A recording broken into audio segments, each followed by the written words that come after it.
I've abandoned my child. Yeah. I've abandoned my boy.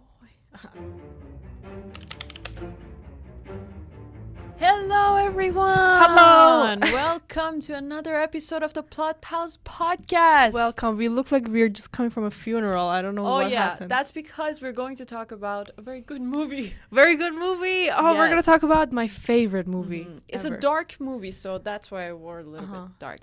It's called There Will Be Blood. Oh, my heart hurts. It was such a good movie. It's about Daniel Plainview, this oil man, as he calls himself, an oil man. This guy who is very greedy and uses this family image to expand his oil business in California, in this small town in California where he finds a very vast ocean, as he calls it, of oil. The thing is, he buys all the lands. Yeah, go ahead. You say he's a greedy man, and yeah, of course he is a greedy man, but he is such a relatable and like motivating character that from the first minute you just want him to succeed. We did watch the first scene together, like 15 minutes first. 15 minutes, yeah, and it's like from the first moment he's working so hard, so how can you not be on his side? He's putting his mind, body, literally he doesn't care about getting hurt, and he will go to any length to succeed, and so you can't help but be on his side, at least in my case. Well, that makes him greedy, don't you think? Like he puts his body and everything like at stake just for the money and just for that. Like he doesn't enjoy doing that, you know what I'm saying? Like he does that for the money. Yeah, he you're suffers right. for that. Because at some point he did say like, I want to get out of this miserable business, this miserable life. So he doesn't enjoy it. But something about somebody working really hard for something, you just can't stop. And there is so many scenes in the movie that do build him up as this kind person. So yeah, like I'm so glad that they made him human, first of all, and not just this really evil, greedy capitalist that's right, just digs oil out of the ground and cares about nobody else and nothing. Exactly. And I mean, he does say even that he doesn't care about anybody else, but it shows that he cares. Like it shows he still wants his son. Like he's really worried about his son after what happens to him, and he is like, he says I love you to his son. Like, oh wow, that's really great for somebody living in the 1900s, I feel like. And he's like, you did great. And there's this other girl who's getting beaten up, and he like he puts a stop to that. That's true. It's so cool. Okay, here's the thing about this movie. The first part of it, like the first 15 minutes was it, right, that we saw, there is just no talking, no dialogue, nothing, mostly. And it's just him working. You don't even know what's going on. This guy is just in the well trying to dig, and it's first stones that he's looking after. Well, it's silver. And then he finds, then there's another project that he's working on, another well, and that there he finds oil. And he even like breaks his leg down there, and it's just such a painful scene. But the actor is amazing. Yes, Daniel Day-Lewis. His name is also the same. That's like, right.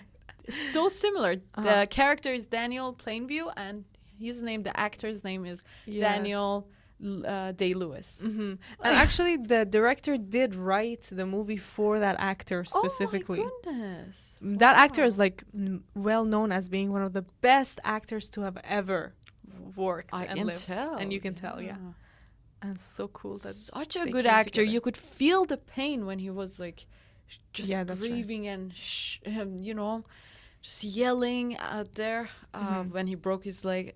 It was just so painful. You could just sense it. And we did say that the character looked so like relatable to us because of where we grew up or what we know as like this farmland, like really dirty worker. And then I realized the movie is about like these farmers, literally goat farmers, and here's an oil man. So the fact that they built these characters to look and sound just like these people that we knew, that's such a accomplishment. That it's like they built real characters. Yeah, like the fact that it's like on the opposite side of where we lived. That's true. Yeah. We still can relate and can even to this day, I can say, like, name some people that I know that are exactly like him. Exactly. Yeah. You know, Such just a real. in looks, in demeanor, behavior, in character, in greed, even like. Yeah, there are like real people that exist all over the world. So that's such a good point. And what makes me really like this movie, other than the great acting and the great music and all that, is that there's so many things that it's about. So yeah, one thing is about greed destroying your life. One thing is about religion. When does religion get kind of like put down once business comes up? So this idea of people who were putting their faith in religion now suddenly switch to profits. Yes. So there's like these two, and then it's also about family. Somehow it's like so deeply about family from the first scene of this guy being all alone, and he wants to succeed. Yes, he takes over this other kid, and then raises him, and then the very last scene, or like almost the last scene, is that he loses this kid and he's alone again, even though all throughout this film his whole purpose was to get to somewhere, like really really be financially well off and have offsprings, almost like that's what he was thinking of. No, that's not what he don't meant. think? No, he used that kid as a tool to like portray this family image. He definitely used the kid, it's true. Of course, yeah. Like, I don't think he had any. Of course, like, you get attached to a kid, right, when you raise him, but he just, to the last moment, he used this kid as like a tool, and there was just nothing more to the it. last moment, you're thinking? Like, yeah. Wow. I guess you're right, because I was thinking of the scene where he says I love you, and to disprove your point, but even in that scene he's thanking the kid for having done his work while Daniel was away. The kid was like filling his position. Exactly. Damn. And did you notice this fact that oil was almost like a symbol of God or religion in this thing? Because they put the oil on the kid's forehead, like between his eyebrows, which is like a religious practice in some religions, I'm not sure. And he also, when he first finds some oil, he just takes it with his hand, right? So he just touches it with his hand, and he puts his hand up in the air. Yeah, it's very religious imagery. It's like kind of like the fact that he worships this oil, or like that's his. I think that's his religion. Like, his religion was oil, and this other guy, Eli's religion, his business was his religion. So it's kind of like reversed, I feel like. I see what you mean. So they're comparing comparing religion to the thing that drives each person. So for Daniel, his religion is making profit from this oil. So this oil is like his gold, and he will worship it. He will do anything to get it. Meanwhile, for Eli, who is literally a religious person, his religion is like people's attention, I feel like, and getting worshipped. He's also, so, you know, in the first part of the story or the film, we don't see Eli as like a greedy character or a character that, we see him like as someone that is devoted to religion. That's right, yeah. So he wants to raise money for that. He defies this guy and can stand against him. Like, he's the first opponent in the whole story, like. First serious one. And they really do build him up to have this power, because like first time we see him, he says, why do you think this earthquake happened? Is it because you've been lying? And meanwhile, Eli is like an 18-year-old kid, and Daniel Plainview is a scary man who will do anything. That's true. But the kid stands up to this guy and says, have you been lying? And of course Daniel has been lying. So you think, does he actually have these powers from God? And then you're kind of torn between, do we now take the side of, like, literally, do we take the side of God, or do we take this guy who we want to see succeed? So true. And the first time that I saw Eli being, just realizing that he wasn't a really good character or very, like, godly or religious, was when he yells at his dad and beats his dad up because he's been humiliated by Daniel Plainview. Mm-hmm. He's like, he says to his dad that you're a stupid man with a stupid son, and you're just like, he says all these things and humiliates his dad. Mm-hmm. So that's when you see his real persona, his real image behind that mask of religion. That's right. Like, because a man who is like really, truly with God, or is like really calm and is assured of God's presence, Mm-hmm. would not do something like this. That's right. That person is so calm that they would not do that to their father, you know? Mm-hmm. At least like family is so important in religion. That's the thing. Like, why do you think Paul Thomas Anderson put that scene in? Because it's so out of nowhere. I mean, it's not out of nowhere, but it's like, well, so this guy, yeah. Eli, is not a churchman, as you're saying. Like, he just wants the vanity. And so he's been lying just like Daniel has. And so this is where we first get to see what kind of character he is. But, like, wouldn't he at least try to put on a pretense of being a good person? Like, why would he beat his dad? It's such a striking scene. It is, like, one of the most memorable, definitely. But it just makes me think, well, that's what like, okay, is he let me tell doing? you something. Mhm. People who make religion as a business tool, these people are just the worst of all. I'm sorry to tell you this or to bring this up, but the worst kind of business that you can take is religion, you know? Because religion is a personal thing. You should not make that something to, like, go about and, I don't know, preach and let other people also, like, go based on your beliefs, you know?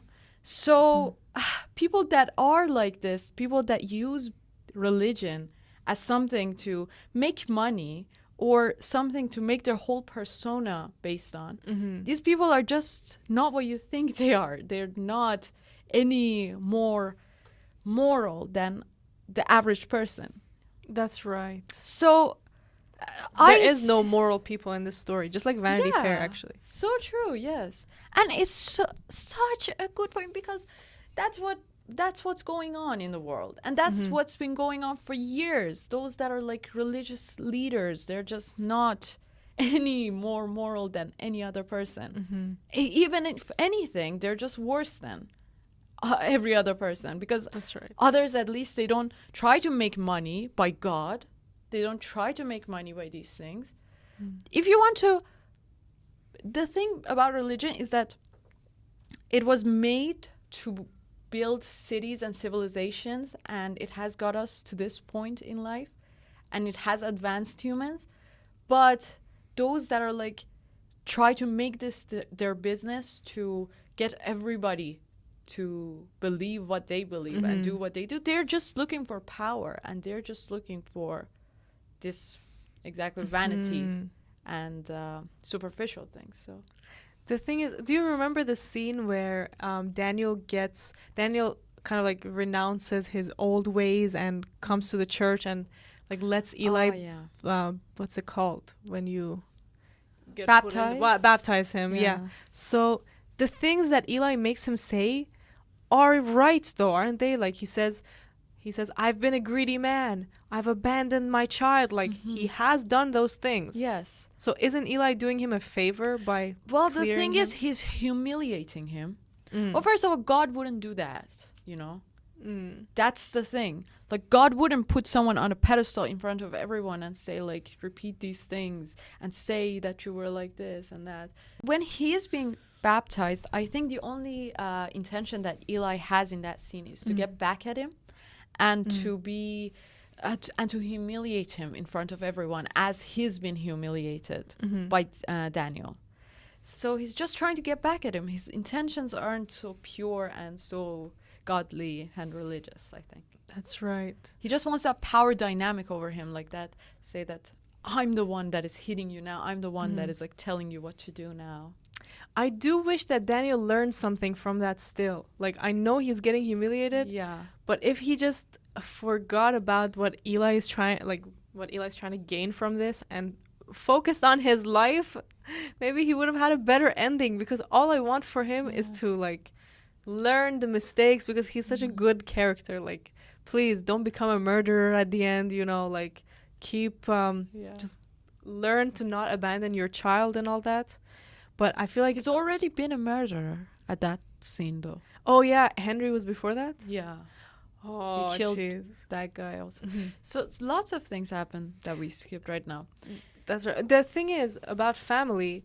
So I know you say he was using the son, Yeah. and sure, I mean every family member does use their family to their benefit. Like for example, I use my family for support, and they use me to feel better about themselves. I don't know, but the thing is, so sure, Daniel was using the son, but the son was the only person that Daniel was truly nice to, and like wasn't trying to hurt with his words or take something from. He did want the son to like get an education and such. And then once Henry came in, so the brother, again, until Daniel knew that Henry was a fraud, he was so nice. They were going like boating together or swimming, fishing, etc. And so that's what makes me think like Daniel did want a family. Daniel wanted people who he could really trust, who he knew they weren't behind like trying to backstab him and such. And so for that reason, I think family. No, I think that this character even said himself in a very famous dialogue in the movie that I don't like competition, something that. I have a competition in me. I want no one else to succeed. Yes. So as long as nobody surpasses him, he does want people that work for him and contribute to his success. But I don't think he truly understands love and family in a sense, because he is a sociopath character. He has the characteristics of a sociopath. He doesn't have any empathy. He only thinks of himself. He doesn't like people, so he wants to just get away from them. He doesn't see any worth in people. That's the worst thing. He exactly reminds me of this American Psycho character. Oh, yeah. It's literally that. Especially, I compared them since Daniel started to get the pipeline contract for the oil. When he did that, the money started to come in much more and stuff. Things were a little bit easier for him. So at that point, he kind of like gets more into sociopathic endeavors, killing people and doing that. So that's what happened in American Psycho as well. So these people who have no empathy and don't see any worth in humans and see humans only as a body, as just this persona that annoys them all the time. These people are so dangerous. And they are like, they need serious help. Like they don't know anything about love or family. They don't know anything about devotion or loyalty and understanding another person and doing something for another person without wanting anything in return. So, you know, they don't see people like that. It's so hard for me to relate with you on this because, Why? I mean, of course, like, he's a murderer. That's he's so a bad. sociopath. Yeah. Like, But he has a goal in his life and he's trying to get there, and like people are just coming in his way. Like, what is he supposed to do? Like Henry, he comes in and tries to literally steal his fortune and lie. So like, what is he doing wrong in this case? I mean, of course he is killing someone, so that's wrong. But like, I don't know. It's a movie, so no, why can't we give him more credit? And well, you know what? I think that going towards a goal and working towards that, it's very admirable and it's good, but it doesn't make him a good person at all. Like, no. But he did try to build roads. He abuses and, like, his child all the time. How? What do you mean? Every scene that he had with the child, I was like, he did my give God. him alcohol in the first scene. You're right. That's one thing, but hitting him all the time, saying all these words to him that you're stupid and you're this or you're that. He does say something like this. And the fact that once the child was useless to him when he got like deaf, he was like, you're out of here. I'm abandoning you. And the fact that he even got with the brother, Henry, was because he lost his child, right? So he wanted to maintain that family persona that he had, or the family business thing. So that's why he even took the brother in again. Like, You think? yeah, that's what happened. Wow. Because now that he no longer had a son, he, even if he wanted to have this family business thing, But then he could have just lied, right? Like if he found out Henry was not his real brother, he could have just made a deal with him and said, just say you're my brother and we could build this business. I don't know, he's too crazy at that point to Yeah. think like that. Yeah. Maybe. But this is the kind of character that he is. He's very immoral and yeah. Oh my god, that hurt your feelings, really. It did hurt my feelings because, I mean, why are we talking about Eli? He's so much. I mean, we did talk about him, but if you want to talk about immoral, like his dad is beating the daughter and he does nothing about it. As a man of God, he doesn't stop that. At the first time they're like opening the oil well, he's like, "Oh, introduce me. Say I'm the man of the flocks, So whatever, the true. son of the." That's hills." also one of the scenes that I realized that he's just in for this kind of like recognition and that praise of people, and he doesn't even believe in what he's saying. So he just wants that kind of like the fact that, okay, appreciate me, say that I'm a big person, that I'm this That's and right. that, yeah, that I can bless this, that I'm a prophet. Yeah. Now I'm gonna throw this point at you. So you love Alexander Dumas' Count of Monte Cristo, and that's all about this man who's been wronged, who comes back to take revenge. Yes.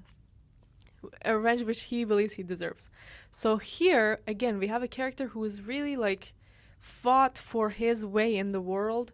He's like every dollar he's earned has been because he's put himself in danger. Yeah. And so now finally he's at this position where like he's trying to build a bigger business with like hundreds of people working for him, and there's like this church guy trying to steal his money from this side, and there's like people all like finding, or like somebody just kills himself, or somebody makes a mistake, and then dies, and then now Daniel has to pay for it. And so he feels like the world just keeps wronging him, and like the world, he does say this line like, how can I help them if they don't want to help themselves?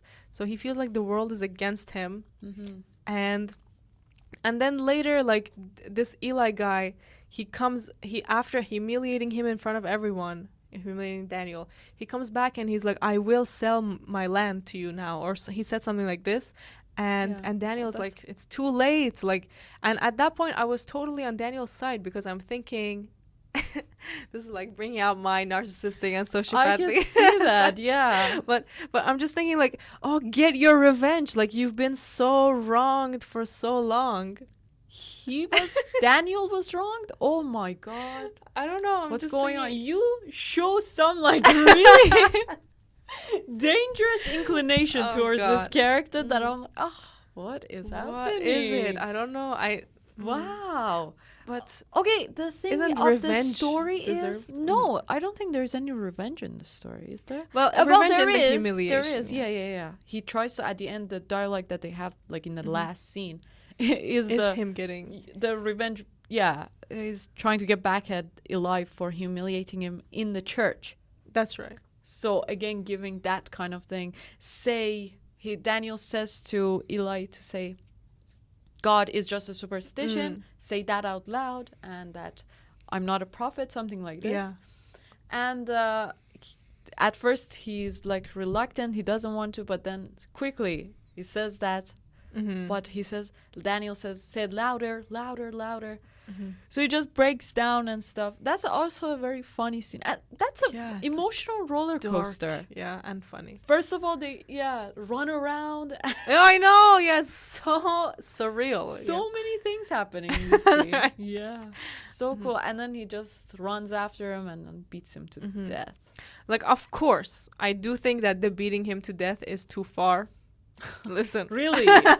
No, he's a good character. Don't say that. Yeah. Like, murder is, you can't justify it. But up to that point, I was thinking like, yes, just humiliate him. This guy deserves it. He's been lying to everyone. That's true. About God and like I where wanted he is. Eli to be put in his place too. It was just too annoying, at that point. That's right. Yeah.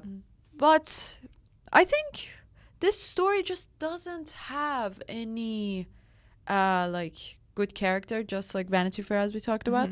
But this is the thing, like it just touches on so many topics, so many worlds, so many important things like capitalism, greed, and religion, psychology and sociopathic like behavior, abuse, and so many manipulation and what is. And I do feel like it's a slice of American history because of course many people were coming to America to build their fortune, Right. and they did dirty things to get there. Like, you know, the Rockefeller Center is this huge building built by or made for Rockefeller, who was an oil man just like this guy, and he's like the richest billionaire of at that time of the US. And so it's like kind of like a history of what America had become after. So true, yes. Once religion was put aside and individualism and looking for money came in. Exactly. It is part of the story, history, and it's good to embrace it and go back and there are so many movies that could be made from that time, of course. I'm not really familiar with much more, but it's just such an interesting time. And the fact that after that was the Great Depression. So true. Like in the 30s. last scene that when they were talking, the fact that Eli came back to Daniel asking for money, it was because of the crisis and the Great Depression. So that's why he came. So interesting. I just don't understand, like, how could Paul Thomas Anderson hit so many points and still have a story that's coherent? Like, it feels like it is a movie, even though if me and you tried to write a movie and we were like trying to hit on all of these different things, people would say, oh, you're just too unfocused. That's true. You're so Somehow right. he did it. It's just because well, you know, everything just makes sense. Like it's in the movies or the story's core, you know, all these topics are just in there. In the setting, it's just portrayed at every angle that you could think of in the whole story. So like, for example, in the movie when you watch, even the setting, the people, and the things that you don't like focus on, even those things like try to tell you what's going on, like try to touch on all the points. That's right. Yeah. Oh, and I did love every conversation that the characters would have because it was always a power dynamic. Yeah. Always like Daniel trying to show his like dominate basically. Oh yeah. And then the other characters like either falling for it or like trying to fight back in some way. So like remember the cool. first scene with Paul who comes to like sell the land to Daniel? Paul is like, oh, you know, I have this land. Where is it? I'm not gonna tell you. Like, oh, just is it in California? I'd rather you act like I'm not stupid. Like, oh, it's so it's juicy. The negotiation part is so good, and he is good at manipulation as well. And it kind of it did taught me a lot too, like how to talk with these kind of people. No. I did bring one of Daniel's speeches from the beginning where he's like trying to convince somebody. Yes. And I thought that was really relevant for our sell me this pen section. Yes. Of like, how do you convince someone to do something so true. really fast? I loved it too. That was, I think, the first scene that he actually talks. That's right. Right? The one I brought is like literally the second time he talks, but right after, like one page after that. Perfect, yeah. Okay, let me bring Love it. that. Daniel is now sitting with a nice, mild-mannered man, Jim Bankside, 50s. His wife sits with him and their two sons, aged 10 and 12. HW sits beside Daniel and a bit behind. Mr. Bankside, I'm not going to waste your time, and I'd like it if you didn't waste mine. If you want to sign with me, we can have a drilling within 10 days. Your loss is further north from the discovery well up here, so it means we will probably have to dig deeper. If there is as much oil up here as I think there is, it will be harder to reach, but once we find it, we can take it right out. But we have to act quickly because very soon these grounds will dry up. I need you to know what you want to do because of the distance from the discovery well. I'll pay you a smaller royalty than you'd get down there, but I'll give you $1,000 bonus on your lot. Come on, it's like every sentence he is somehow threatening Mr. Bankside. He's like, first of all, like, don't waste my time. Like, he starts by kind of complimenting, like, I'm not trying to waste your time. Yeah. But immediately a threat. Don't waste mine. And then he keeps saying, like, if you don't sign right now, you will lose out. Like, your lot is not that good. It will be hard to get it, but we can get it. So, like, he's, like, building himself up and building him down over and over. And then he's like, even I'll give you less money than like you would get at a different place. Oh, for sure, yeah. And somehow this like backwards, like really demeaning, I guess makes the other person think like, oh, I have to rush and do this because he's giving me an opportunity. Yeah, one of the rules in selling is the urgency, the sense of urgency. You have to inspire that urgency thing. So you have to say, like, it's going out. If you don't hurry up, like, act fast. Yeah, that's act right. fast, act now. I don't know. That's such a good one, yes. That's fucked up. But good for Daniel. It works for him. I know. That's so good. I still do like Daniel. I don't know what that says about me, but I do like. What did you like? Sure, yeah. It's a very cool character. I like his character much more than the Eli one.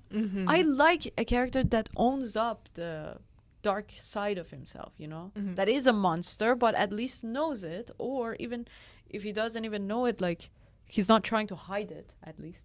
That's right. Or try to put a pretense and act like he's moral. Yeah, he doesn't say, I love people. You know, he does come out and say, I despise, I just want to succeed. Yeah, that's true.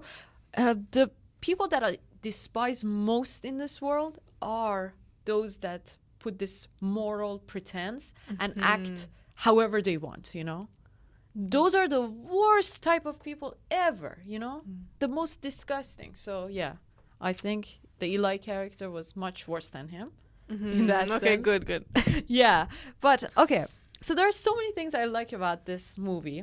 First of all, the music, the divine music. I know, this violin, like, it's violent as well. Like, some scenes it is dun dun dun dun dun dun dun, but like then other scenes it's like literally like the wind and it's so tragic. I don't know how they did it, but I can't stop listening to the soundtrack. Like, I just listen to it. Yeah, apparently the director just was a fan of this musician and wanted to really get him to do this tracks, and he did. And the thing is, like, the music isn't in that sense like really fantastic like that, but it does show the story. It just tells the story the way it wants to be told, or it shows the emotion. So at times that you have to feel uneasy, the music is kind of like, it makes you uneasy, you know? It annoys you. It's like, yeah, at times that it's like so urgent and something is happening and there's action,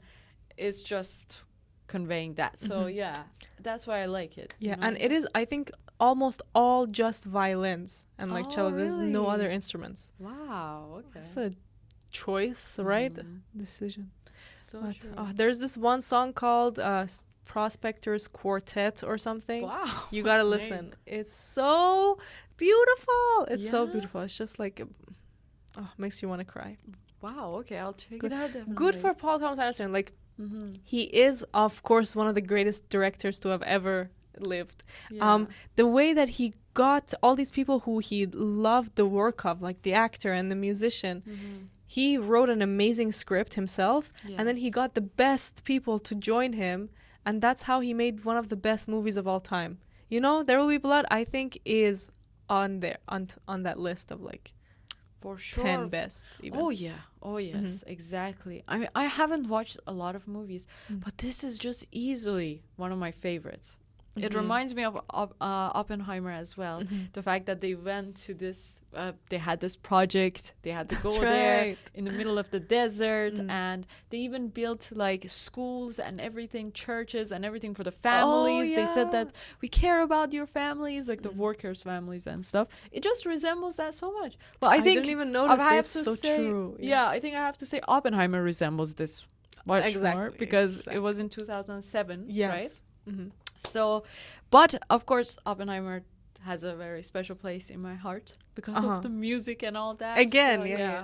But the thing, same with Oppenheimer. Of course, we watched it so many times. Yeah. The thing with this one is that you can keep going back to it each time you watch. Yeah. Some movies you only need to watch once or twice. But every time I go back to this movie, it's just like, oh, each shot is so, it has a purpose. Oh, and it makes sense that so it's there. true. There's this thing. Okay, so maybe you write a really good script, you write a great dialogue, but if the shot is not like symbolizing something, I don't think it's as impactful. Exactly. For example, there are so many like fire scenes going on. Yeah. And in those fire scenes, like you see his sort of face and reflection, and his face and the reflection of the fire, just light going off and on on his face, and it feels like, and every time that the scene is like that, he's saying something like sinister, saying something like really like right. Yeah, it's like he's in hell basically. So the first time that we see it, he is with his child, with his son, and they're talking about the fact that they want to buy this land, and he's like, how are you going to pay them? Like, what are you going to pay them? He says, I'm just going to pay them quail prices, like the bird prices, for the land. So that scene, it's like the first time that the child is like introduced. I don't think he is like the first time he's introduced to the bad side of his dad. That's right. Still, it's like he's saying these things, almost like teaching his child these bad things. Oh, and there's so a good. fire just going on. Yeah. Another one, my favorite scene is when the whole thing is going on fire, you know. Yes. The gas is coming out of there, and then fire goes up. And this is also like a little while after he kind of disrespects the church and Eli. Oh, that's true. And so you kind of, as the audience, feel, is this an act of God? Like, is he getting paid back for That's true. what he did? Exactly. That's what I thought too. But, well, his child also gets deaf because as a result of this. But he doesn't, instead of like going to attend to the child, he goes back to save his oil lamp. I mean, doesn't that make sense though? Like, but he's the only guy who could save the oil land, while a nurse could save his son. That's true. That's what I'm thinking. That's right. But did you see like when the his friend asks him that is WH okay? Oh yeah. And he says no. And are you not gonna go and see him? Like, go to him? And he says no, something like this. And you're like, oh, what are you doing? He's just watching. He's not even doing anything, you know? He's just watching the fire, seeing everything go on fire. That's it. So crazy. I don't know. Maybe he's feeling guilty about what he did to his son, so he doesn't want to face him. Yeah. But it's just so deep. Makes me want to cry. Good movie. And another scene that I know you liked was him meeting the brother. Is that true? Oh, yes. That's so true. Because that's the first time, like, he gets real, or you see his, like, real side. That's exactly because true. he says a very good speech that I have a competition in me. That I don't want anybody else to succeed. I don't want to see anyone succeed or surpass me. And that I don't like people at all. And I want to get so successful or get so much money that I can just get away from everyone and live somewhere. Yeah. And he does reach that goal, by the way, at the end. Oh, yeah, that's true. But the thing is, I was so happy for him in that scene because I was like, oh, you have another brother now. Like, you have your family. Your business is going pretty well. Like, your son is hurt. Yeah, but, you know, you're all hanging out. And now you're saying what you want. So I was like, oh, man, you'll do great. I'm glad you admitted it. Wow. But no, because in that scene, I realized like, I did know it, but realized it much more that he is a very selfish, narcissistic, and sociopath. Because only people that are so, they have this big ego and are like really selfish and narcissistic are those that would feel slighted and really like offended with each insult that they would get. So it's like, okay, you're showing some signs, you know, you have narcissism of these things. So, and it's also like a very human thing, of course, because I do feel that too. That's right. That's right. I have this competition in me as well. Exactly. You know, that makes him human. I like the fact that they included that scene, or many scenes that makes him human. The thing is, it's like a Greek tragedy or like a Shakespearean where you feel bad for King Lear and for Hamlet, and you're like, oh, you could be great, but you just have this like one flaw that's gonna destroy your life. So true. And I think that's what really connects me to Daniel. You're right. Yeah. Fix his life up already. Come on. Yeah. He deserves the best.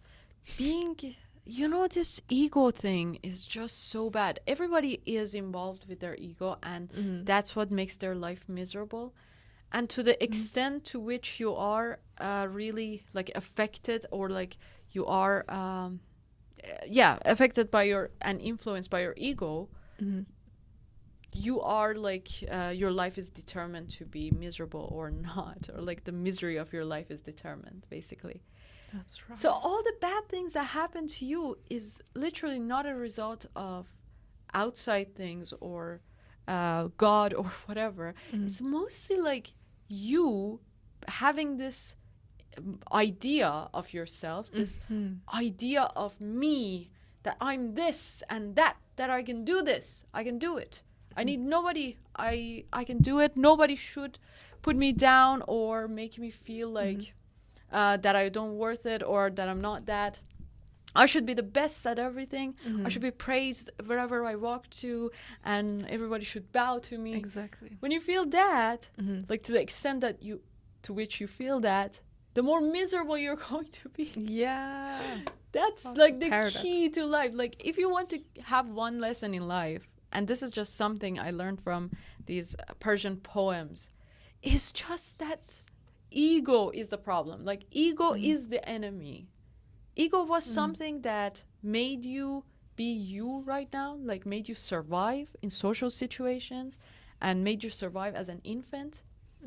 Like having a name, having a family, and all this stuff, and all the identities that you have and built up over the years.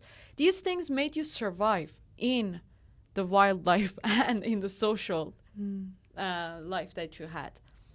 But at some point, you have to let go of your ego and don't identify yourself with this, and realize that you're not this body or mind that you have or the experiences that you had, but you are the awareness that sees these body and has this body and this mind and has built up this ego. So you're not this ego. You're like, you have built it up. So it's like a shadow that you have. And if you want to lead your life based on this ego, you're going to see so many challenges and barriers in your life. That's, I think, the biggest challenge in my life right now. Everybody's good really to hear. Yeah. Mine too. It's so hard to get over it, you know? How do you let go? Because it takes a certain amount of trust and belief to let go of whatever you've known your entire life and to whatever you've believed. So, like, imagine trusting something so much and believing in it so much that you are willing to let go of your name, your persona, your being, whatever you've known, and just let go of that and trust in something bigger. So that's hard. That's not easy. That's the lesson for this week. We got to read more Persian poetry. I got to. And internalize it and like figure out what is it that's stopping you from just being happy, and like why are you being so slighted by the smallest hurts, and it doesn't matter what anyone says, just that's true, move on. It's because like mind compares itself to others, so it's only natural that this thing happens. Your mind is always like, who's better than me, who's like, I'm prettier, I'm this, exactly. I'm that, always comparing. That it always compares, like that's the default mode that it has, so you can't even blame your mind for this. You just have to like take control of it. whenever right. it tries to compare, whenever it tries to, like, I don't know, get into a competition, think of others as competitors, think of people as just people, as worthless things, instead of humans that have value, that have worth, that have something to say, that are interesting. Whenever you catch yourself at these moments, that's good. Do catch yourself more often and say, like, oh my God, what are you doing right now? Like, give a warning to your mind, you know? You have to be like a parent to your mind, not let it lead your life. That's what I'm saying, I think. That makes perfect sense. Yeah. And I think that's why this movie is so prevalent, because it's about this topic that everyone will grapple with. It doesn't matter if you're successful or unsuccessful, what stage you're at, you are going to be struggling with this competition and how people see you and how humiliation hurts and how you want to succeed and ruin the people who did ruin you. And that's so so maybe that's why this theme just really resonates with everyone. Exactly. You could talk about this over and over and over and again. That's right. Right? Just has so much to talk about. Such a good movie. Wow. To inspire all these things. Is there anything else that you really enjoyed about the scene? Well, there's so many things that I know. I don't even know right now, but yeah. So just many like good even stuff. small conversations, like let's say HW gets married to one of the characters, and so then we see them talking as a kid, like, oh, I love that it's in there, like it builds them. And then HW is like following his dad's lead. He's not revealing anything. He's just saying, we'll see, well, I don't know, you know, he's not giving her straight answers. That was the thing about this character. So you would think that a child that's been brought up by this man would have the same characteristics. That's right. But he doesn't. Yeah. That's weird. Like at some point, I think he got really lucky that he went deaf. Like that was a sign from God sent to him. Maybe. Just stop listening to this man. Like you should go find your own way. Because of course, Daniel is one of the richest people probably in America at that point. So his son is going to learn from him and everything. So really, God like saved this one character who was good. You're right. Just made him not here. Wow. I just think about that. Yeah. That makes sense. And the fact that after this he starts to like hate his dad. That's right. So he doesn't even listen to him, even when he takes him back again, you know. He just doesn't follow wherever he goes. That's good. That's very good. I like the fact that they got married at the end, at least. Yeah. He got a good ending. That's right. He got like a boring ending, but I guess, I don't know. We'll see how his life goes. Yeah. How There Will Be Blood 2. That's right. Watch So There Will Be Blood and read the screenplay and read Oil. You know what it reminded me of, though, the movie and the setting and all that? Well, the California, I didn't know, first of all, it was so dry like this, like bone dry. It was exactly like south of Iran. You know, there are so many oils there as well. Yeah. So at the time, of course, there was like this war between America and not a literal war, but like a political one between like Iran and America, and Iran's like political party trying to making oil independent for the country. That's right. They wanted to do that. Like the minister of Iran wanted to make oil national treasure, a national thing, instead of English and Americans trying to take it away. And Spanish, I think, but I'm not sure. But yeah, that's the thing. Like that setting that we saw in the movie is like a literal, a smaller version of that. Yeah, a resemblance of the one that we have in Iran. And come on, like here's another connection that I'm sure Paul Thomas Anderson thought about too. So it's like the families would be Iran, and it's also so religious, so I guess that makes sense. That's so true. At that time, I think every community was mostly like religious, perhaps. I mean, it was 100 years ago. That's right. Everywhere. So, you're right. Yeah. So the thing is, like, it's so cool because you could have the same kind of story exactly. Yeah. In Iran, even though capitalism wasn't that thing, like it wasn't like a person could come and dig some oil and claim it. Right. I don't think that could have happened. But still, like, you could have some kind of story like that with political figures trying to do that. That's cool. That It was a is good cool. connection. Stories are because- everywhere. Yeah. Yes, it is. The mountains and all that, the scenes that we saw, the white shots, they were so beautiful. So many good white shots of the whole thing, which I think symbolizes the fact that he conquers this like land like this. And Exactly.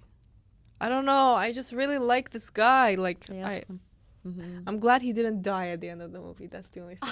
Like, What happens to him, do you think, after that? He has so much money that I don't think he will see any consequences. That's what right. do you think? Like, in the screenplay, it seems like Oh. his friend was it's very similar still. Yeah. His friend was like so disappointed that he saw the murder, and so I feel like maybe slowly he will lose his friends, but then he will just gain new friends because he's rich. So as you say, like I don't think. Yeah, he's he too will rich feel- to get like any consequences because of his acts, but he will lose his sanity. He already has. That's right. That's right. And he's so alone. Yeah, That and he did lose his son and everything. So like eventually, and he's getting old. So eventually, this loneliness will yeah, definitely destroy you. Oh, for sure. There was no women in his life, right? Like there was no scene with him. Well, with a there was hooker. this scene that Eli talks about the fact that when they were in church, Yeah, he's getting baptized. He says that you've lusted over women and things like that. So that's right. yeah, there are no scenes in the movie, but he obviously does that, I think. Yeah, I guess only hookers. He never fell in love either. No, not that. These people are incapable of love. That's what I'm trying to say. I'm thinking like the right woman could change him. Oh, hell no. Maybe you, huh? I can change him. You know what? These God things. damn it. Yeah. What happened? So many things happened. Okay. I'm going to start with the most daring That's right. act that we did this week. There was an open mic in the library that we heard of, and we were talking about the fact that we want to just prepare a stand-up comedy or something, and like this right. is way out of like our comfort zone, you know. That's right. I've never done that before or anything. Me neither. But then we kind of looked at it. I don't think it was like allowed to have a stand-up comedy, so we just I wanted to write a short story and read it. I wanted to And then- perform a piano Yeah. song. And keep in mind, this is the library. The stakes are so low. They couldn't Yeah. be lower. Exactly. Still. And I didn't expect much. But when I came here, I was just surprised at how talented everyone was. That's so true. Yeah. And a big room they'd set up, like a bunch of people came. Yeah. Auditorium, that's right. Yeah. But the thing is, like, okay, here's the thing. I'm just so stupid because I finished the short story, put it in my bag, hopped on the bike, and then went to open mic. You know, Iconic. it's just exactly like that's so stupid because I didn't even read it once, and I came there. You know, I just wrote it literally like, just wrote it, put it in my backpack, and then went on a bike. The thing is, though, it's not like it rhymes, you know, bike and open mic. that's Yeah. right. So You should do that at the next open mic. yeah, But probably. it's not like you were wasting time. Like you were busy all throughout. So then the last moment that you had, you wrote the story and you came. You could have just not come to the open mic. So That's you're right. not stupid. Be happy about that. Same Yeah. with me all day. So I was playing a piano song that I already kind of knew, but all day because I had a deadline that day to submit a script. Yeah. From morning to like 4:30 p.m. I was just writing that script and I didn't even play the song once. Yeah. And then 4:30 I submitted it. At 5 I said like 5:01. Wow. And I just picked up the piano book and like prayed to God, put it in my bag and again came in the car. The thing is, like, it was 5 that you called me, and we had to be there at 5:30 to sign up. Yeah. At 5:07 I called you. Yeah. Oh, yeah.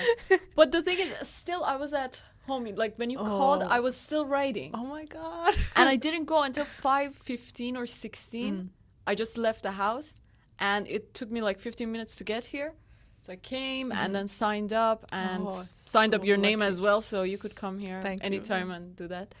And it was just so cool. Yeah. I just had such a good time. And as you say, like everyone who wrote poems or stories, they were top notch. They were like so exciting to listen to. And you didn't expect that. Like they're just so talented. People are so artistic. And each one like expressed their feelings in a way that was just so unique to themselves, and you could get like a glimpse of their personality and their characteristics or their past experiences. That's right. Like there was this one guy who had apparently a whole book of his problems in like a funny poem kind of thing. Yeah. And he would read it like so loudly and like da da da. It was really funny. And really he had such like crazy like personalities. You know, these people had just so unique tastes and feelings and experiences that they shared. Yeah. And this one had so many bad experiences. But shared it in a very funny and comedic way, as you said it. Yeah. And there was this old woman that read poems in French. Oh, like, yeah. What? That was so beautiful. And then she would translate it too, thank God. Exactly. And there were some people playing piano, guitar, so fun, like some country music. And I was Maral, she looks like, she sings like Taylor Swift in a sense that she just talks about her exes. His past relationship. But it's also in the country style, so like the early Taylor Swift kind of music. Yeah, but imagine if Taylor Swift was in her 50s, you know? Oh, so cool. Yeah, exactly. It was just exciting. So how was it for you? So, okay, I'll tell you what Anna did. Her story was from the 1800s. Yeah. So she went up and she kind of acted it out as she was reading. So she had the accents, and everyone is surprised because it was nothing like what anybody else did. Oh, yeah. How did it go for you? So, yeah, you know that I can't even read my own handwriting. That's the thing. Like I write in cursive and really like italic, basically. That I can't, when I go back, I can't even read it like in a normal speed even. That's right. Sometimes I try to read to you and I just what is this word? What is this word? Can you read it to me? And you can't tell it, or sometimes you can, you know? And I don't even know. Like, so that was the thing. I didn't even, like the thing is, I wrote it and I came here, but I tried to just ditch the British accent. Okay. And go a little bit slower. So that's why I could do it. And it was so good because I don't know if you've ever performed in front of an audience. It's not the same at all as to a camera. Like you literally feel yourself shaking. Like it doesn't even matter if you are stressed or not. You just have that feeling. So Anna went up, her hand, okay, I could tell like just the tiniest shake just because you're holding it for so long, like the muscle. But her voice was clear and it came out and it was so exciting and you got laughs and it was good. Thank you. Yeah, it was called, the short story is called Reversed Luck. And it's just basically about a girl trying to control her luck and things that are outside of herself, and finally realizing that she just accepts the fact that she can't do that. It's just not possible to control things outside of you. So that was the kind of thing, and I wanted to do it in a very comedic way. And I did come up with the story idea just really as a spontaneously, you know. It was just a 20-minute writing sprint that I had, and I just wanted a story about luck or about things outside of you controlling your life and you controlling them. So that's just how it came about.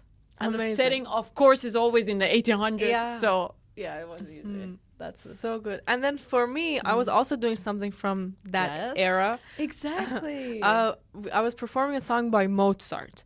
And okay, this is a song that I had played for weeks before. Okay, I knew it. I hadn't memorized it, but I knew it. So you should say what the song was. It's called Funeral March. It's a song Mozart wrote. As you know, Mozart is famous for his funeral piece called Requiem that he wrote later. But then this one is like super different from that. It's like a joke one. Just play it dramatically, then quietly, then dramatically. And he also wrote it during one of his lessons. So he was giving a piano lesson to a kid, and he wrote this in his the kid's notebook. That's so good. Anyway, so, you know, simple song. As soon as I went up, something took over me. It's just, you know, stage fright is a real thing. So, I'm going up. I know the stakes are low. I know the people here are all kind. But I go up and as soon as I sit down, like I can feel the keys, the size of the keys is different than Oh mine. my god. Even though it's probably not, because Yeah. pianos are like, standard size. Yeah. But I just felt, they're shorter, and like, where's my hand going? Where's the first note? Oh no. And I'm thinking all these. And then also it didn't have a place to put the book. So Anna came up Yeah. for me and held the book. That was great. And so I'm sitting down. And the thing about piano is one of your feet is on a pedal Yeah. to make the notes connect. And when you do put your foot down like this, just with the tip, the muscles kind of shake. If you're nervous, they start to shake. Ah. This never happens to me at home, but somehow when I'm performing in front of other people, Yeah. I can't stop it. And the thing is, like, when your foot shakes like this, even if you are not nervous, the fact that the audience thinks you are this nervous, it just like puts you in this cycle of Yeah. everything's gonna go bad.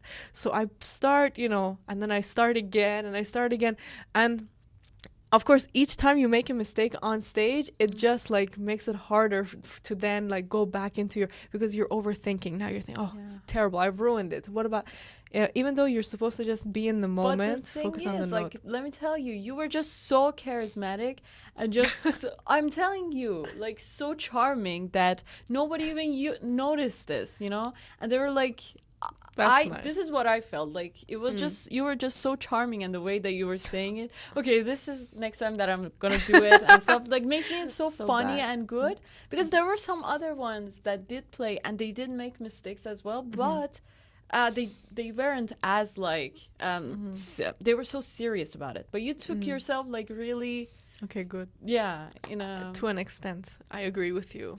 And the thing is, like, I don't even know that much about piano, and I didn't notice anything. So why do you feel That's like right. novices would notice anything? Yeah, this has been the overarching theme of my week is Yeah. I just beat myself up too much about everything, but it's fine. So I did, and then the second part of the song, like I just got through it, whatever. It wasn't as emotional as I hoped. And then the last chord again I played wrong, and literally it's so bad. Like, so I played it wrong, and then I was like, like I just said that. And then later when I was listening to the recording, as I played it wrong, I was like, and then in the recording and me in real life, I made the exact same noise because I was like, what the hell? It's just one chord at the end. That's great. Wow. But then we got through it, and once we were off stage, we had done something moving and pushed so us true. ahead. And the whole time I couldn't help thinking about this quote of Shakespeare, that life is just a performance, just a stage, and people come and go and perform their piece and go, something like this. And it's just so true. Like everybody just comes on and they just share their piece, everybody gets moved and they're kind of affected by that, and then they move on. Another person comes and they share their thing. So it's just so good that we did that, because it just means that we have done something, It's good to make a impression. It's good to, not for the fact that they praise you or anything, but just having an effect in the world is good. That's as right. small as it is, like even with a small audience or anything, it's good to make a vibration and energy in this work created. That means something. Even if, let's say, you made the next person think, man, I should practice more, like you made a difference in their life, like now they're gonna go practice more. And to think about the fact that we were so close to not going too, like last moment. I didn't even want to go until you called me. Like you said that you're gonna come. But you were writing the story. I was writing it, but it was too late. Like I could have as easily like just give it up and just put it down. Say next open mic I'll do that. I know exactly. But the worst part was that it was like 7 minutes, and I was there reading this really story, like I was into it, And I think people also wanted to know what happens next, because I wanted it to just wrap up. But then this woman is just standing there, I wonder, because I feel like, was it just like 7 minutes and 10 seconds that she interrupted you? Because that's so rude. Like, you only had one page left as well. I don't know. Like, it was a little underwhelming. That you were out, you were next for me, and you did tell her. Yeah, I did say, like, mine is shorter. Like, let's get through it. I wouldn't have done that. Like, what happens if everyone stays another 5 minutes after, Yeah. Who cares? But it is what You it just is. want to have to go home, you know, so easy. Mhm. Like, what? Yeah. What are you gonna do at home? So That's anyway, The But thing I have is, to you be- also didn't you didn't make it 7 minutes though. To be fair, like, exactly. Yeah, I you just didn't took my read it though time, because you yeah. just wrote it like 2 seconds before, so it makes sense. That's true. But Yeah, I wrote a whole novel just for that. yeah. But the thing is, That's right. after that, it was so good. There was this guy that did stand-up Oh, comedy yeah. as well, and another guy that came and said that I want to know like what happened next in your story. And he said that he hated one of the characters passionately. By name, So he that's- mentioned it, so yeah. that was really sweet. Mr. Williams. So I was like, oh, good. Yeah, exactly. Yeah. Oh, that's moving. Because imagine after you, there was like 6 other performances, Yeah. but he still remember the character's name. I don't Right. remember any other character names from that night. You know, like Yeah, a bunch or of people like read what they stories, or what it was about even. Yeah, yeah, exactly. that's nice. So cool. Exactly. Oh, So what did we do after? We were walking out of the open mic just proud of ourselves, you know, and we see live music coming, a party going oh my on. God, what's going on? Toronto is starting to feel like New York, York. and I love it. Oh, that's good. That's good that it Mhm. makes an impression finally on you. Oh, it was so nice. You don't like our Toronto anymore This since you country- went to New York. And then now it's getting cold. I'm just like, I'm Oh. thinking of moving. But, you know, we'll get Oh. through it. Oh, don't leave us. As soon as it gets warm again, it'll be fine.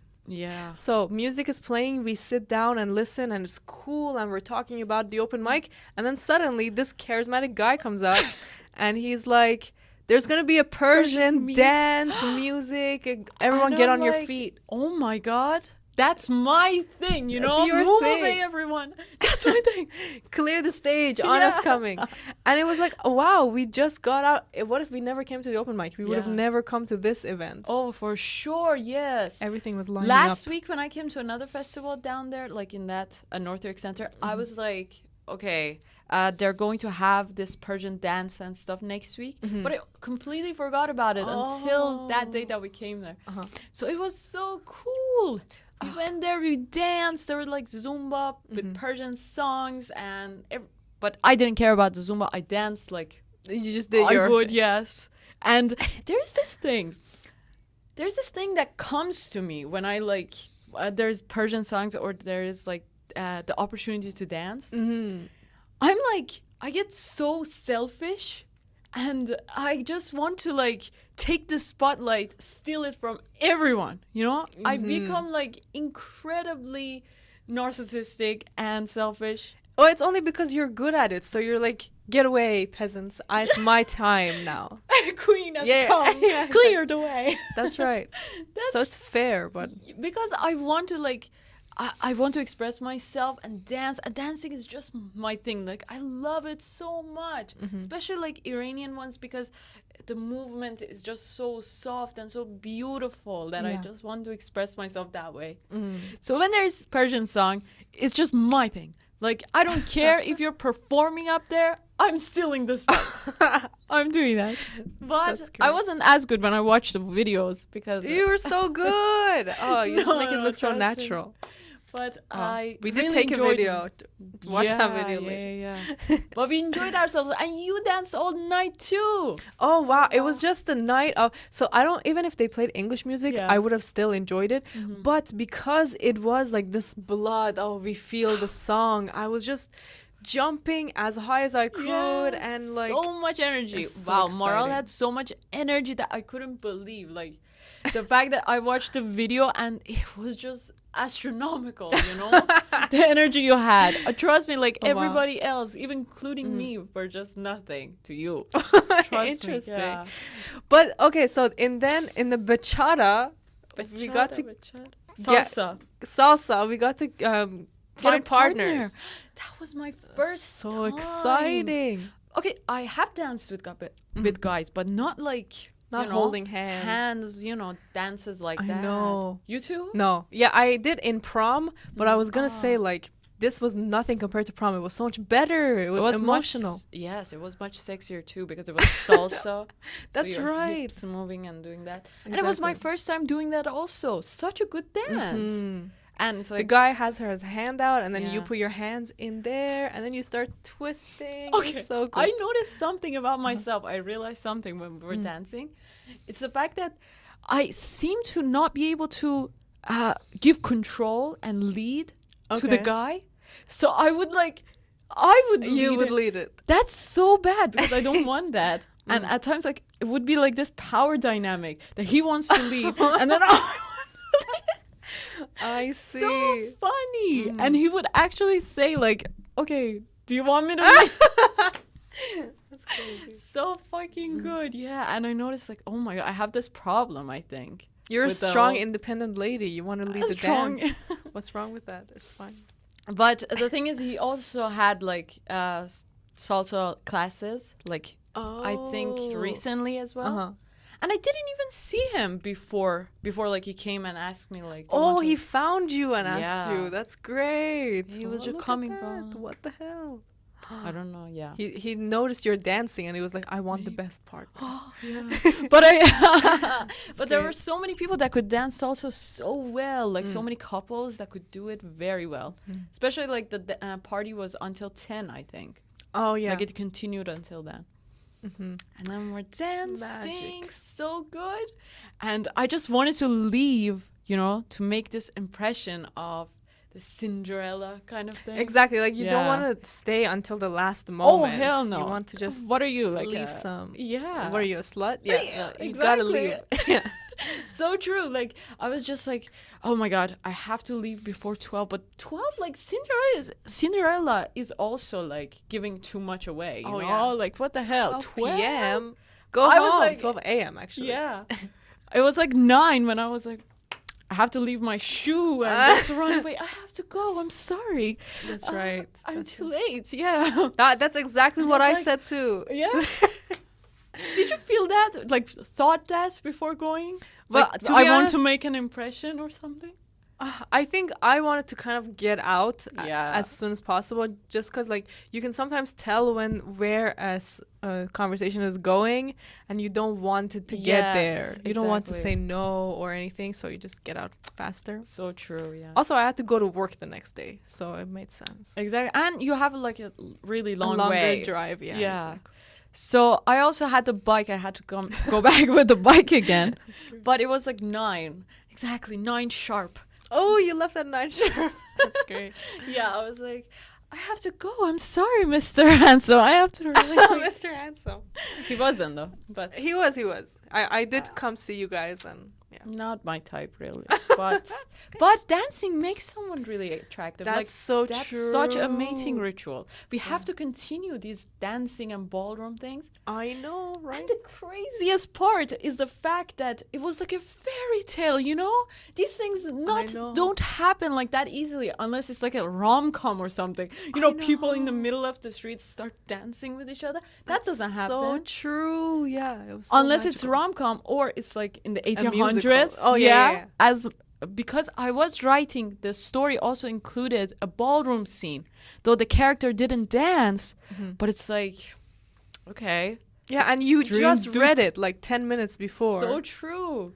Who knew it would have happened? I think dreams do come true after all, you know. Manifestations. Just write it down, and maybe you can't write your story. You know, you Oh, write things, yeah. and it does happen, and it happens so much better than the characters that you write. Oh, A reverse exactly, thing. exactly. That's kind Because- of like my Mark Norman story of like I really wanted it to happen, and then I saw him in the street. I was like, oh my, yeah, Oh wow! good stuff. And the thing is, the story was also reversed. So the character in my story didn't dance with the guy, but I did. But you did. So, what's going on? So magical. Oh, you Do I have remember magic? reverse luck. That's right. I keep spitting on you today. No, go on. So we did the open mic. Then what else happened? I feel like so many things happened. I'm skipping over. So many cool things happened. Yeah. This week I was just really proud of myself because as you did mention you wake up at 5:30 in the morning to go Yeah. to the gym. So I tried to do that a couple times. I tried to right. take the train to school Wow. and like go swimming in the morning, and like at school I took notes really closely and like wrote. So I feel like I didn't waste that much time. Yeah. And so you would think at the end of the week I would be like pumped and proud of myself, but I'm so down. Why is that? Oh my goodness. I just feel sad. But you know, I think I know why. Because last week we ended on such a high note. Like we were just so proud of ourselves. It has to come down somehow. The thing is, like, the mind always wants that next thing and wants to like accomplish things so fast and stuff. So you have to like quit thinking about these small accomplishments, like the fact that this thing gets approved, that gets like that. Oh, you're right. And think of like the long journey, the fact that you even wrote that script. Exactly. And that it didn't get approved. It's a good thing because it's just a small portion of this long journey these failures like attribute to that big thing, you know? That's so true. Like, who cares about this one feedback that I've gotten? What matters is that I sit down after and I start writing it still. So true, I don't remember that. So just let's not think about these small accomplishments or like these things like this and get really like give up easily because of these things, and think of the long journey and that even if we're not getting anywhere right now, we are learning and it's just good for the long run. That's right. We're on the journey. Just enjoy that. The journey is so enjoyable. Like, who else can say they can talk about their favorite movie every week and just like go downtown, go to Toronto International Film Festival? Yes. Oh, and you know what else we did? What? We did sign up for a class out of nowhere, like 2 minutes before the class started. Anna found it and it's like, we're let's just go. so like Too spontaneous. Too spontaneous. If we spend more time together, I think we'll have the best time of our lives. Like every time we spend time, it's just so fun. Yeah. But it's also so expensive. It's so expensive. We did a little too much. Yeah. But no, I mean, it's good. It's an investment, I think. It's a class that will contribute a lot to our learning. It's a drama class. Yeah, it's a drama class that is like a few months long. And so the first lesson was on this day that we bought the ticket. We bought the class lesson. So we go to the class and it's a building like a Hogwarts. I don't know, stone, old looking. Yeah. I was so impressed. It was like happy to be there. So good, yeah. It was like a castle. Like a castle. Beautiful, yeah. And it was so the hallways are long and we did kind of get lost a couple times, and then as we were waiting for the class, nothing happened. There was no teacher. So they canceled it apparently. It's next week. But we met some of the classmates at least. Yeah, they were nice people for sure. They were very nice, yeah. But it was just so nice to like walk downtown and feel like part of this country. This city, because I don't know, living in the suburbs for me it's dead and there's nothing going on. Like, yeah, sure, it's peaceful, but this is where the life is. Like, after we went to a coffee shop, the lights are on. It just felt so good. Yeah, exactly. I prefer this. It's just so active living down there, but but also I do want to at the end of the day come to a very secluded place, you know? I don't want to live there. I want to have like my day spent there, but at night I have to come back, you know? I can't bear the sound and noise and all the activity. This is true. The ideal would be to have both. But I think like you are too far. So it's understandable. You have to come closer, definitely. But we'll get through it. Yeah. Also, another mistake I made this week, I think, was I didn't spend enough time with my family. So it does, like, even if you talk about nothing, I think it's important to just spend 15, 20 minutes talking to them, eating with them or something. But I would just come home at night at 9 because, like, you know, long travel back. I was taking the train. It's 2 hours. And so by the time I come home, I just don't want to talk about my day. Like, I just say hello, eat with them, and I go right to sleep. I see. I think that wore me off over the few days. My family, there's this thing about them that they always, there's one of us that is pressing the fact that we have to spend time together. Okay. So even if all of us are busy or doing something, there is at least one that is like, okay, let's go out or let's eat at least together. Let's play cards together or something. Like last night we played cards and it just came back to me suddenly because I haven't played in a really long time. But then I still was like, oh, I got it. I got this. So, yeah, that was the thing. It's very cool, I think, because at times I just want to ditch these events. Yeah, right. If you can call it events. But I too have like wrote last night about the things that I want to focus on or my priorities, and one of them is family. I have to spend more time with them, definitely. Like Damn. actively Yeah, seek time with them. exactly. Like, and each person too. Like, Yeah. do you know anything about what's going on in their life? I Yes. barely ask. And my script is all about family, so that sucks. What am I doing? Okay, this week I will. There's this thing also when you are like an artist, and your story is kind of about that. It's the fact that you want to take advantage of the bad feelings or things that are in your life. So it's like, okay, I'm feeling something really bad, and or I'm pressing this negative emotion to others, but I know this is a bad thing and I should stop, but I don't do it because I want to savor that feeling. So I could write about it and get inspired. you're Like that's so right. fucked up. That is so true. Like literally what you said happened to me is, let's say if the character is upset and like doesn't have a car, maybe that's why I've been taking the bus all week, because I just want to like feel tired and my back hurts from this bus, and then it's like, why are you doing this? Maybe because you want to feel those. Or if the character keeps breaking, like fighting with their family, maybe that's why I shouted. No, I didn't shout, but like I was just like a little mean this morning.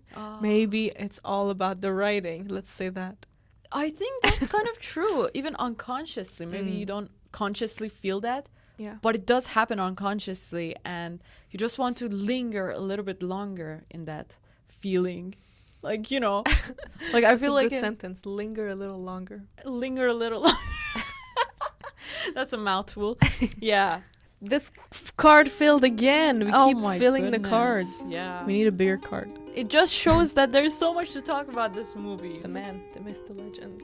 Yes, for sure. Yeah. So thank you so much for listening and watching. Thank you. Thank you for listening. It. Push yourself. Do something really crazy this week. Oh, yeah. If it's an open mic, that's cool. It could be something else too. Yeah. Very exciting stuff this week as well. That's right. Yeah. Thank you. See you next week. See you.